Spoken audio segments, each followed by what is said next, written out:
Hey guys, welcome back to the channel. फिर से स्वागत है आपका। इससे पहले हमने जो प्रीवियस वीडियो थी उसमें स्टार्ट किया था चैप्टर 9 क्लास 7। चैप्टर का नाम था सोइल।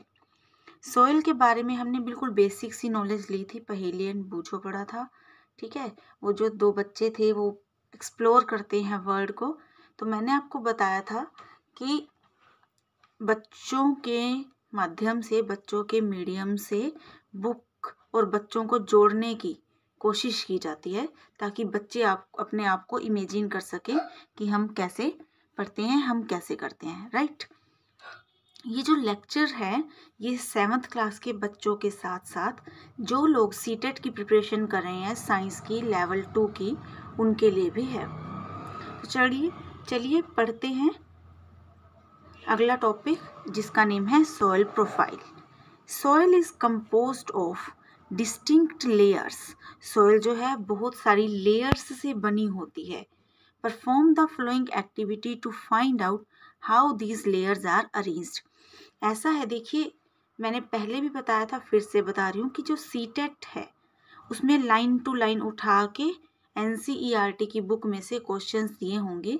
तो आपको क्या करना है, अच्छे से बुक को रीड करना है।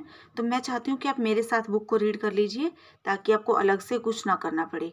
मैं आपको बताऊंगी इसी में से ही कैसे क्वेश्चन आने वाले हैं और कैसे आपको उनको अटेम्प्ट करना है।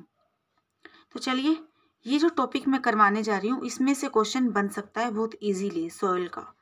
Soil is composed of distinct layers. Perform the following activity to find out how these layers are arranged.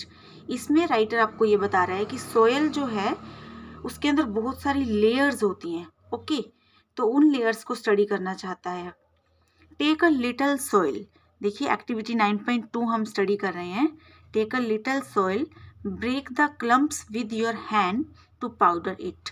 Now take a glass tumbler 3/4 filled with the water and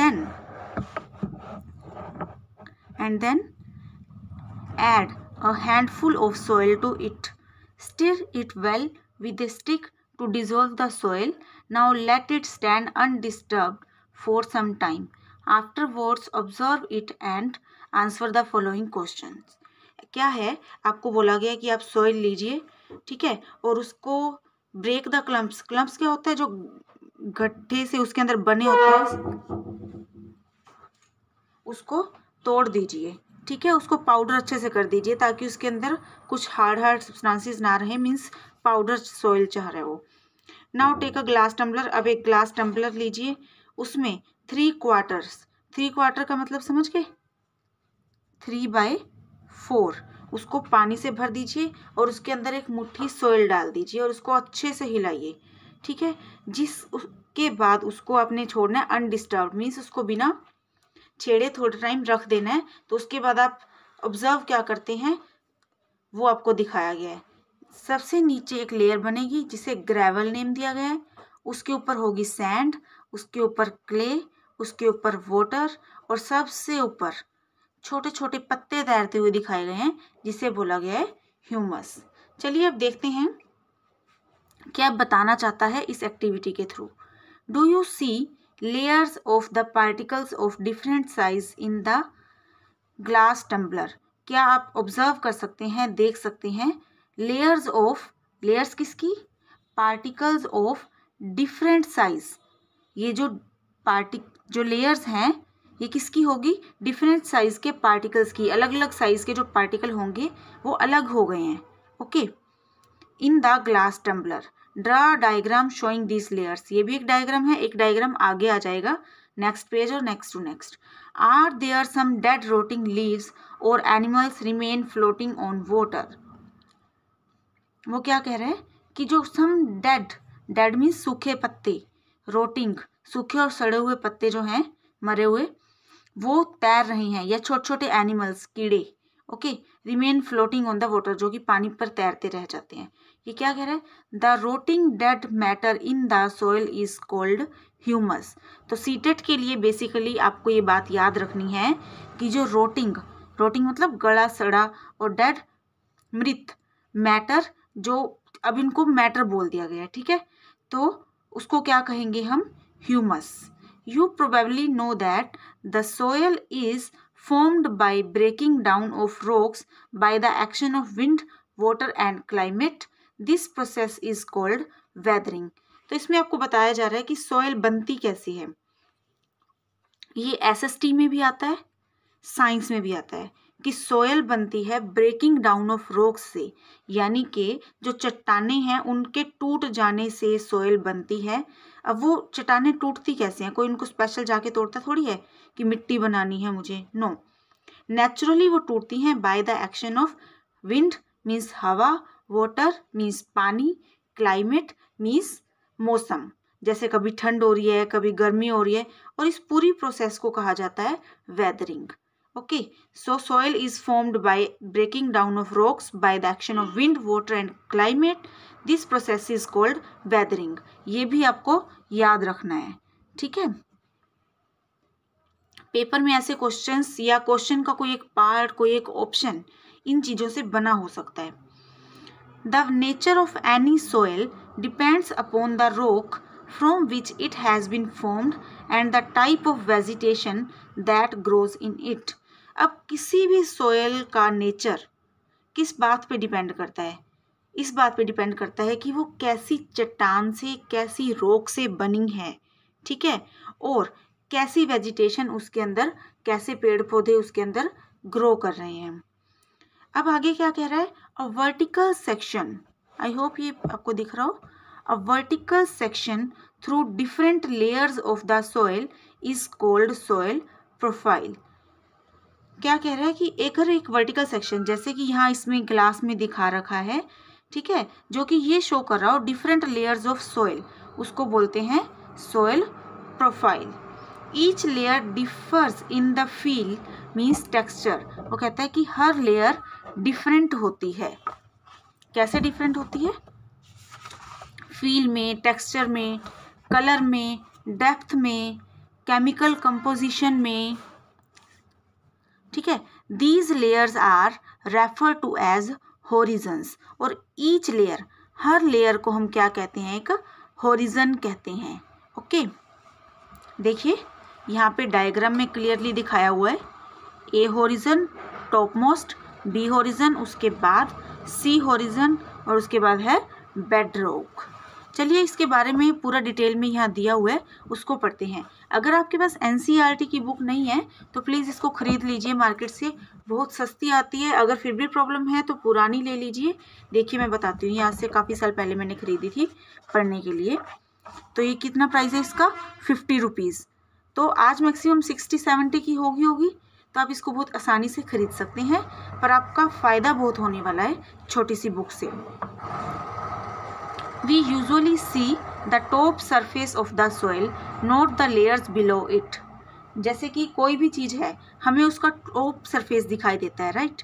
तो इसी तरह से सोयल का भी हमें टॉप सरफेस दिखाई देता है, उसके नीचे की लेयर्स दिखाई नहीं देती. If we look at the sides of a recently dug ditch, यानी जो कोई भी खड्डा है जो कि अभी अभी खोदा गया है, और अगर वो थोड़ा सा गहरा है, ठीक है, थोड़ा अच्छा खासा गहरा होना चाहिए. If we look at the sides of recently dug मतलब जो अभी अभी खोदा गया हो खड्डे के, अगर हम देखते हैं, we can see the inner layers of the soil. तो हम हो सकता है वहाँ से सॉइल की इनर लेयर्स को देख पाएँ. Such a view enables us to observe the soil profile at that place. और ऐसा व्यू हमें अनेबल करता है, मतलब हमें दिखाता है, क्या दिखा रहा है वो? To observe the soil profile, वहाँ की सॉइल प्रोफाइल को दिखा रहा है, उस जगह की. Soil profile can also be seen while digging a well. कोई कुआं खोद रहे हैं और laying a foundation of a building. किसी भी बिल्डिंग की अगर फाउंडेशन मीन्स नींव खोदी जा रही है तो उस टाइम पे भी आपको ये दिखाई दे सकती है. It can also be seen at the sides of a road, on a hill or at a steep river bank. Means किसी भी सड़क, जैसे कई बार ऐसा होता है ना, लाइक सड़क है और साइड पे गहरी जगह है, तो वहाँ पे रोड की साइड से भी दिख जाती है कई बार. और स्टीप मीन्स तिरछा, ऐसे रिवर का बैंक जो होता है, अगर कोई कच्ची नदी है, ठीक है, जैसे नदियाँ तो जनरली कच्ची होती है, तो उसके अंदर भी दिख सकता है स्टीप साइड्स पे. The uppermost horizon, main बात क्या है, कहाँ पे हम उसको, इन्होंने बताया, देखो आपको बताया रियल लाइफ में आप कैसे सॉइल की प्रोफाइल को ऑब्जर्व कर सकते हैं इस स्टेंजा में, आपको बता दिया। अब आगे बता रहा है the uppermost horizon is generally dark in colour as it is rich in humus and minerals. जो अपर मोस्ट हॉरिजन है मीन्स ए हॉरिजन, वो जनरली डार्क होता है कलर में। क्यों? क्योंकि वो रिच है ह्यूमस में और मिनरल्स में। The humus makes soil fertile. जो ह्यूमस है वो क्या करता है? सॉइल को फर्टाइल बनाता है। फर्टाइल मीन्स उपजाऊ। उपजाऊ मीन्स ऐसी जमीन जिसमें पौधे उग सकें। And provides nutrients to the growing plants. और ग्रोइंग प्लांट्स को न्यूट्रिएंट्स प्रोवाइड करता है। This layer is generally soft, porous and can retain more water. It is also called topsoil और a horizon। तो ये सब चीज़ें याद रखने की हैं सीटेट कंटेस्टेंट्स के लिए भी और बच्चों के लिए भी, कि जो सबसे ऊपर वाली सॉइल होती है वो कैसी होती है? सॉफ्ट होती है, पोरस होती है। पोरस मीन्स जब हम उसके ऊपर पानी डालते हैं, ठीक है, तो पानी नीचे की लेयर्स में बहुत इजीली चला जाता है। उनके अंदर होल्स होते हैं। पोरस मीन्स होल्स होना, ओके, तो वो नीचे चला जाता है। And can retain more water. नीचे मीन्स इतना भी नीचे नहीं जाता कि बिल्कुल नीचे, होल्स होते हैं और उसको पानी को ये क्या कर सकता है? रिटेन कर सकता है, अपने अंदर समा के रख सकता है। Okay, it is called the top soil. इसको टॉप सॉइल कहा जाता है या फिर ए होरिजन कहा जाता है। इससे रिलेटेड क्वेश्चन आ सकता है। और आगे हम पढ़ते हैं दिस प्रोवाइड्स। इसी लेयर के बारे में बता रहे हैं। This provides shelter for many living organisms. ये क्या करता है? शेल्टर प्रोवाइड करता है बहुत सारे लिविंग ऑर्गेनिजम्स के लिए, such as worms, rodents, moles and beetles. Worms मतलब कीड़े लाइक अर्थवॉर्म एटसेट्रा। रोडेंट्स मतलब छछूंदर, चूहा। मोल्स भी इन्हीं को कहा जाता है। और बिटल्स और मोटे जो कीड़े होते हैं, beetles. The roots of small plants are embedded entirely in the top soil. जो छोटे छोटे पौधे होते हैं उनकी रूट्स मीन्स उनकी जो जड़ें हैं वो प्रॉपरली इसी लेयर के अंदर होती हैं। The next layer has a lesser amount of humus. अब हम नेक्स्ट लेयर पे आ गए हैं, मीन्स बी होरिजन की बात कर रहे हैं। इसके अंदर ह्यूमस जो है बहुत कम होता है, बट मिनरल्स ज़्यादा होते हैं, but more of minerals. This layer is generally harder. ये कैसी होती है? हार्ड होती है। एंड मोर कॉम्पैक्ट, और थोड़ी सी कम्पैक्ट होती है। And is called B horizon और मिडल लेयर। ओके, इसको बी होरिजन या मिडल लेयर भी कहा जाता है। Third layer is called C horizon. ये थर्ड लेयर की बात कर रहे हैं, which is made up of small lumps of rocks. Lumps means क्या होता है? बट जो अब अलग अलग लैंग्वेज में इसको अलग अलग बोला जाता है। मिट्टी के जो छोटे छोटे ढेले बने होते हैं ना, लोकल लैंग्वेज में हम बोलते हैं बट्ठे बने हुए हैं, ढेले बने हुए हैं, उन्हीं को लंप्स कहा जाता है। ठीक है, छोटी छोटी गोलियां बनी होती हैं, ठीक है। पर ये जो ढेले होते हैं ये किसके बने होते हैं? रॉक्स के, जैसे लाइक ईंटों के टुकड़े, इस तरह से कुछ। विद क्रैक्स एंड क्रेविसेस, टूटे फूटे होते हैं, इन पे क्रैक्स वगैरह होते हैं। प्रॉपर ईंटों के बराबर टुकड़े तो मिलने से रहे, राइट। बिलो दिस लेयर, और इस लेयर के नीचे क्या होती है? Bedrock, which is hard and difficult to dig with a spade, जो कि एक कस्सी से या किसी भी नॉर्मल चीज से खोदना मुश्किल होता है जिसको, और इसको हम बोलते हैं बेड रॉक। ओके, तो इसमें से क्वेश्चन बनना बहुत आसान है। सीटेट के अंदर बड़े आराम से क्वेश्चन आ सकता है। ये जो लेयर है less humus but more minerals, ये कौन सी है? B horizon. ओके, और जिसके अंदर ज़्यादा ह्यूमस पाया जाता है उसको क्या बोलते हैं? Top soil. एक सेकेंड, टॉप सॉइल या ए होरिजन। ओके, ग्रोइंग प्लांट्स के लिए छोटे प्लांट्स की रूट्स कौन सी लेयर के अंदर होती है? ए होरिजन के अंदर, ठीक है। और केमिकल कंपोजिशन सब लेयर्स की डिफरेंट होती है। और जो पूरा सेट होता है वर्टिकल सेक्शन जो शो कर रहा होता है, इसको बोलते हैं सॉइल प्रोफाइल, ठीक है। और जो सी होरिजन है स्मॉल लंप्स की बनी होती है, क्रैक्स विद क्रैक्स एंड कर्विसेस। और सबसे जो हार्डेस्ट होती है दैट इज बेड रॉक, जिसे खोदना बहुत मुश्किल होता है। आगे हम पढ़ रहे हैं सॉइल के टाइप। सॉइल अलग अलग टाइप की होती है। As you know, weathering of rocks produces small particles of various materials. इसमें ये बता रहा है कि जब वेदरिंग होता है रॉक्स की तो उसके अंदर छोटे छोटे टुकड़े बनते हैं अलग अलग मटेरियल के। जिस रॉक की वेदरिंग हो रही है, मीन्स जिस टाइप की रॉक की वेदरिंग हो रही है, जिस टाइप की रॉक टूट रही है, उसी टाइप की सॉइल आगे बनती है। These include sand and clay. और इस छोटे छोटे पार्टिकल से क्या बनता है? सैंड और clay. The relative amount of sand and clay depends upon the rock from which the particles were formed, that is the parent rock। अब जिस rock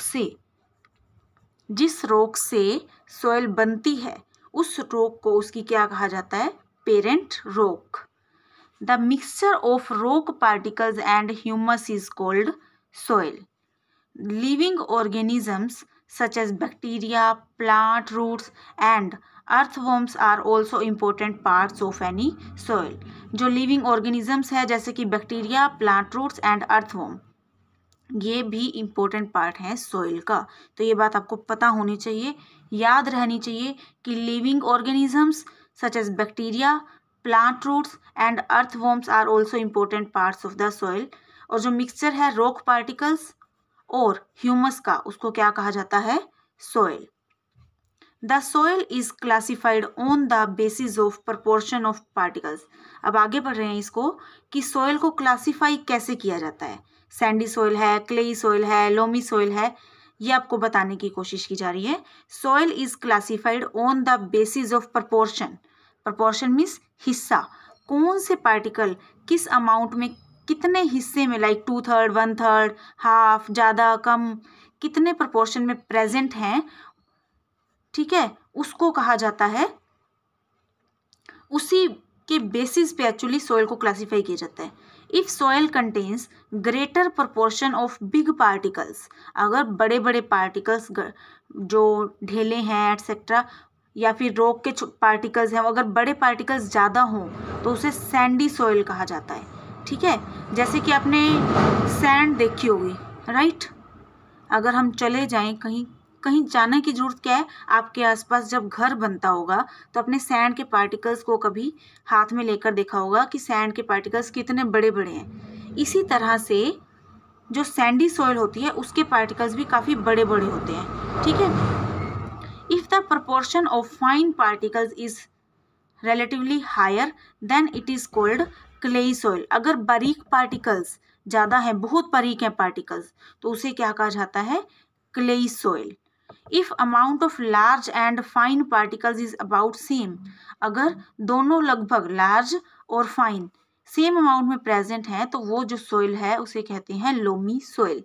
अब ये बात सीटेट के पार्टिसिपेंट्स को अच्छे से याद रहनी चाहिए कि ग्रेटर प्रोपोर्शन अगर बड़े पार्टिकल्स का होगा तो वो सैंडी सॉइल होगी, छोटे पार्टिकल्स का होगा तो वो क्लेई सॉइल होगी, और अगर दोनों टाइप के पार्टिकल बराबर बराबर अमाउंट में प्रेजेंट होंगे तो वो लोमी सॉइल होगी।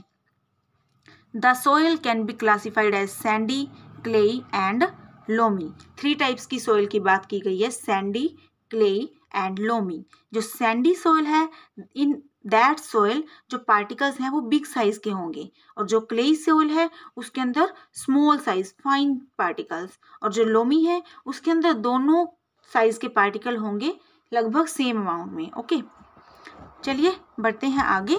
The size of soil in the size of particles in a soil have a very important influence on its properties। जो पार्टिकल्स का साइज है वो सॉइल की प्रॉपर्टीज को बहुत अच्छे से इन्फ्लुएंस करता है, अफेक्ट करता है, मतलब उस पर असर डालता है। Sand particles are quite large, they can not fit closely together, so there are large spaces between them, these spaces are filled with air. जो सैंड के पार्टिकल्स होते हैं वो काफ़ी बड़े बड़े होते हैं, वो एक दूसरे के साथ क्लोजली फिट नहीं हो सकते। बड़े बड़े, इतने बड़े ईंटों जितने बड़े नहीं होंगे, क्योंकि वो पार्टिकल्स हैं तो वो छोटे ही होंगे, उनकी कोई लेंथ ब्रेथ नहीं होगी, 0 साइज होगा। बट स्टिल अब हम सॉइल की बात कर रहे हैं तो उसी के कंपैरिजन में बात करेंगे, ठीक है। तो उस कंपैरिजन में वो काफ़ी बड़े होते हैं। दे can not fit closely together, आपस में फिट नहीं हो सकते, तो उनके बीच का जो स्पेस है वो काफ़ी लार्ज होता है, और वो किससे फिल्ड होता है? Filled with air. We see that the sand is well aerated, means जो सेल है बिल्कुल एयरेटेड होती है। एयरेटेड मीन्स उसमें से हवा इजीली पास हो सकती है। We see that sand is well aerated, water can drain quickly through the spaces between the sand particles. अगर आप कहीं पे सैंड रखो, ठीक है, और उसके ऊपर पानी डालो, तो आप देखोगे कि पानी बहुत इजीली नीचे चला जाएगा, मीन्स सैंड से पास हो जाएगा। क्यों? क्योंकि सैंड के अंदर बहुत ज़्यादा स्पेस होता है जिसमें से पानी इजीली पास आउट हो जाता है, ठीक है। So sandy soil between the sand particles, so the sandy soils tend to be light, well aerated and rather dry। तो जो सैंडी सॉइल है वो हल्की होती है, वेल एरेटेड होती है, एरेटेड मीन्स उसके अंदर से इजीली हवा पास हो जाती है, एंड रैदर ड्राई और सूखी रहती है। सूखी क्यों रहेगी वो? क्योंकि उसके अंदर पानी ठहरता ही नहीं है, पानी रिटेन ही नहीं कर पाती है वो, ठीक है।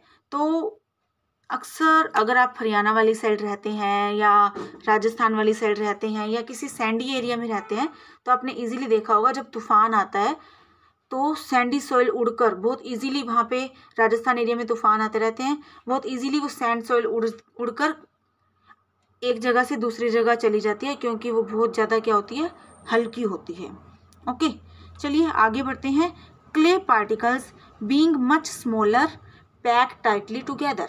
जो क्ले पार्टिकल्स होते हैं वो बहुत छोटे होते हैं, ठीक है, और इजीली टाइटली पैक्ड होते हैं, living little space for the air. और उनके बीच में जो पार्टिकल्स के बीच में स्पेस होता है एयर के लिए वो बहुत कम रह जाता है। Unlike Sandy soil, water can be held in the tiny gaps.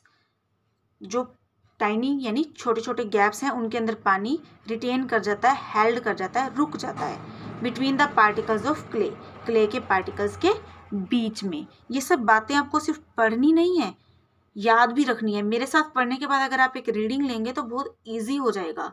तो अपने लिए बुक खरीदना मत भूलिएगा और उसके साथ उसको दोबारा रीडिंग लेना मत भूलिएगा। So clay soils have little air.